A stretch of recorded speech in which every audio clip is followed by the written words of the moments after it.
Wake up and welcome back to Talk Black and Give Back. This month, as we reflect on Thanksgiving, my heart has been focused on gratitude, specifically being thankful for the present, which is the gift of this moment. A cornerstone principle found in many major counseling and psychological theories, and a profound truth is that dwelling too much on the past creates depression, and worrying too much about the future creates anxiety. In this month's podcast, I want to explore that and talk about why this moment, right now, is the most precious gift we have, and discuss how I have learned to truly appreciate it. Let's start with the past. It's so easy to focus on all the things that are over and done with, things we simply can't control in the first place. We look back at the difficult experiences and reflect on all the things that made us who we are, or as I like to say, all the things we made it through. But sometimes we focus too much on the past and it brings a heavy burden. The past is final. We can't change it. When someone passes, for example, you cannot change the fact that they passed, and reflections of life brings hurt. But it doesn't have to. We should take the knowledge and the lessons from yesterday and bring them into the present to make us better people today. We should acknowledge the history, but live without the heartache. The same warning applies to the future. It's important to be careful not to jump ahead and worry about things we can't control anyway. That's where anxiety lives. We run ourselves crazy thinking about what needs to be done or how we need to find time to get it all done or what the worst case scenario might be. My advice, plan and then leave it at the plan. Or if you're a believer like me, pray, give it to God, and leave it with Him. Don't allow the future to steal the peace of the present. Uh, The gift of a whole life is right here in this moment, not the guilt of the past, not the worry of the future, but this moment is the gift. And so I would like to say that I am thankful for this moment, thankful for this present, for this gift that God has given each of us. And again, if you don't believe in God, it's still a gift because this moment, anything past this very second, is not promised. The present is our promise and our ultimate gift. This focus on the present moment helps us appreciate everything we have. It has truly made me the person I am today, a person that cherishes every little, single, small detail about life. I often reflect on the difficult things I've encountered, and I realize a fundamental truth. I am thankful that I made it through it, because if an experience wasn't a blessing, then it definitely was a lesson. And either way, we get valuable use from it. And as my husband say, kind of useful land in it. And I am internally grateful and thankful for that. Thanksgiving means so much to me because of this. The countless moments from the past that has shaped me and allowed me to arrive at this moment of gratitude. But this year, that feeling of thankfulness is really amplified. And the focus of the gift of today is sharper than it ever has been because of the loss of my cousin Mark. As many of you know, we lost a beloved family member this last month. Mark was more than a cousin to me. He truly was my brother. And I think he was to all of our cousins, all of his cousins. His recent passing has forced me to apply the philosophy of the present and has amplified my gratitude for the time that we shared. Growing up, Mark and I did everything together. Most of the time, yes, we were mischievous. And if you know me and him, then you knew we were mischievous up to something all the time. But that's just who we were in that moment. Thank God we're not the same people we were yesterday. For all of you that are perfect, but we are not the same people that we were yesterday. But I am always, and I will always cherish the adventures that we shared in our early years. So, in being thankful this month, I wanted to dedicate this part of the podcast to Mark. It is a remembrance, but more importantly, it's an expression of deep gratitude for the moments that I was able to spend with him, the time that we made that made me who I am today and the incredible love that we shared. And I hope that by reflecting on his life and our time together, you too can appreciate the present gifts in your own relationships. Now, Mark and I, along with all of our cousins, were inseparable because in our day, that's what we did. As our parents spent time with their siblings, we got to spend time with their children. And so cousins are really extended siblings, extended relatives, brothers and sisters. So I look at my first cousins as if they were my brothers and sisters. And that came from a household where we only had four biological sisters. There were no brothers. So Mark was extra special in that way. We spent endless hours together creating childhood memories of adventures. And actually, most of them were messy, but they were all full of love. We had such a rich, extended family life on both sides. Our mom's side, when we would go over my grandma Bowden's house, we had David Jr., we called Bruh, Dawn, Dana, Shay, Marcus. We had Joy, Tony. And then later on in life, we had Marcus was younger. So we had Marcus, Andy, girl, and Deidre. Oh, and little V. Don't let me forget little V. And then on my grandma Lacey side, which was my dad's side, we had Jesse, Bobby Jr., Mark, Jarena, Shanika, Kay, and later on, well, and Javon. And then later in life, we had Trent and Tyler. Now there's other cousins, but they're like second cousins. These first cousins was everybody that I mentioned. And it was always like you had just tons and tons of family. So everyone's house was an extension of our home. And so I'm so deeply thankful for the family and the entire community that raised us.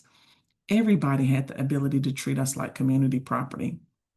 And again, if you know me, you know what I'm talking about because from the small town that we're from, if one of us was in trouble and one parent could beat you, then all the parents in the community could beat you. Um, but that was still a blessing because we were community property. We grew up knowing that we were watched and protected and loved by everyone on this road. Um, and and when we got in trouble in school, at least three other people knew about it before our parents got home. And so we would get in trouble with the neighbors first. Well, the school first, then the neighbors, then my aunts, and then my grandma, and then mom and dad when we got home, when they got off work.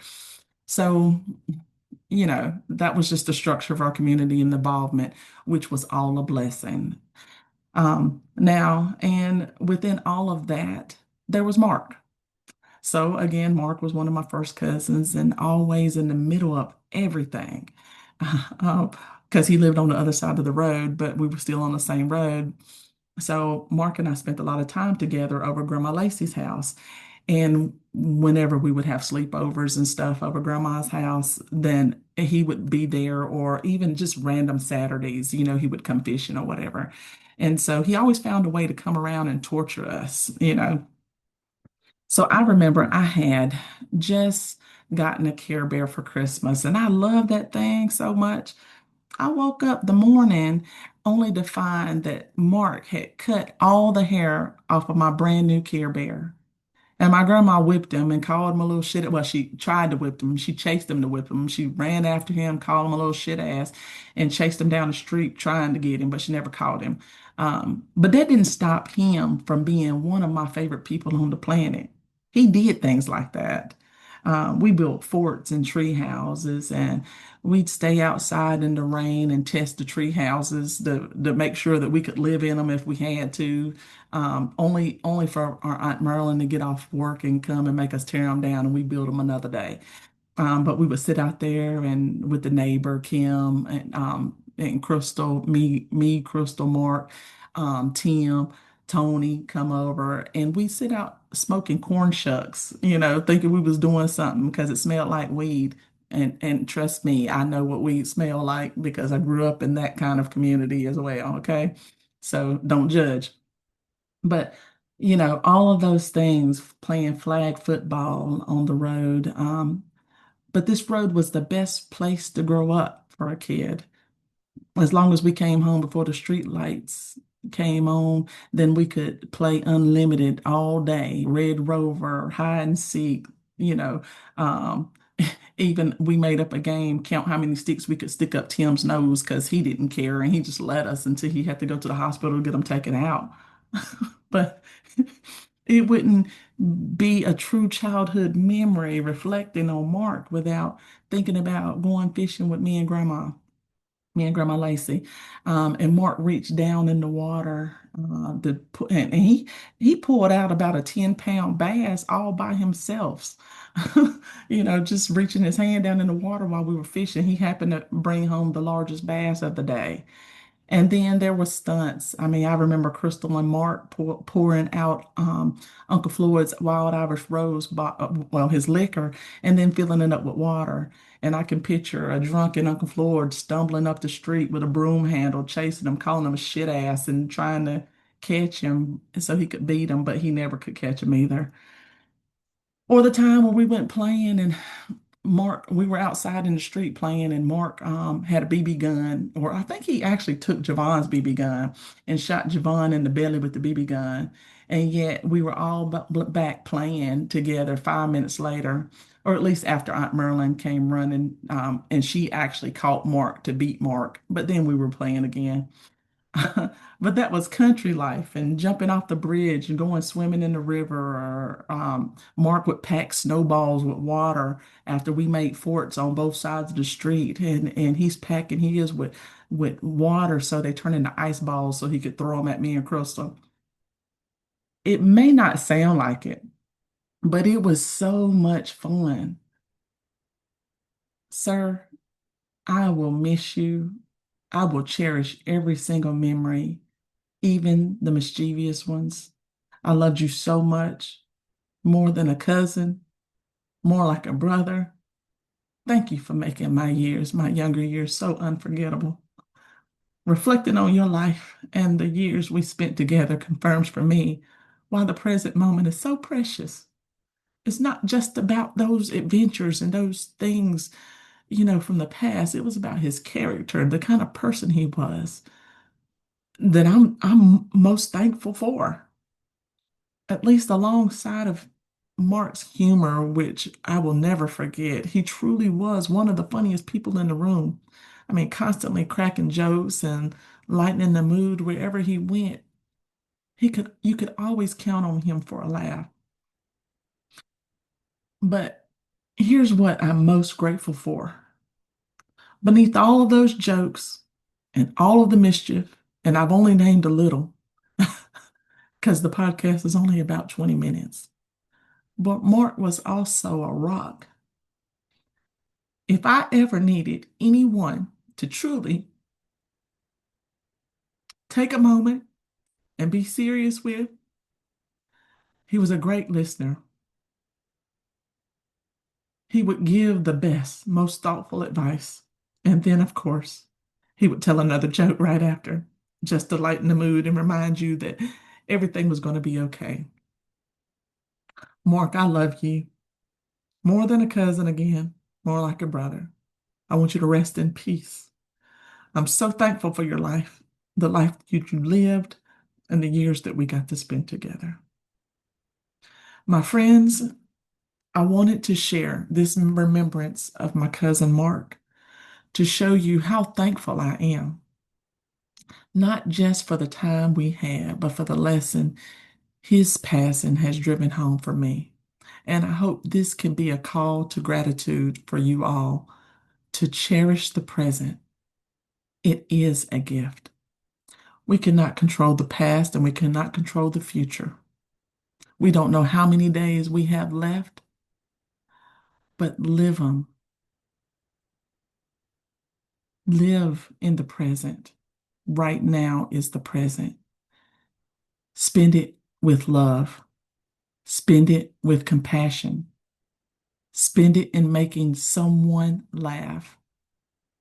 I asked you, as we close this month of Thanksgiving and look towards the Christmas holidays, take the knowledge from yesterday, but leave the pain.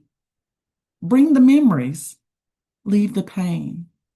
Leave the worry about tomorrow and focus on the gift that you have today. And if you have to visit the past, make sure it's only a short vacation. Don't live there. Thank you all for listening to this month's podcast and my thoughts for the Thanksgiving holiday and what I'm so grateful for, but also allowing me to share my remembrance of my cousin Mark. Remember the love you share in the present, and that the present is the true gift of every season. And until next time, take care of yourselves and take better care of each other. If you would like to reach out, if you have anything that you would like to discuss, remember we have a mental health network. You are more than welcome to call. It's more of a peer support program. Nobody's licensed. But it's like the grandmas and the aunts and the uncles and the big cousins in the community that you can just talk to. So if you would like to reach out, if you're struggling, if you don't want to be alone, call us. Our number is 336-343-8694, or reach out, contact us at www.talkblackgiveback.org. Someone will be available. I have been slow to contact people back for the last few weeks just because I've been dealing with a lot of emotional things behind my cousin's passing. But I promise we are here for you. So I will be reaching out if I have any missed messages in the coming weeks, and I will delegate someone else to reach out as well. But again, until next time, until we speak again, you know how to reach us. Take care of yourselves and take better care of others. Be blessed.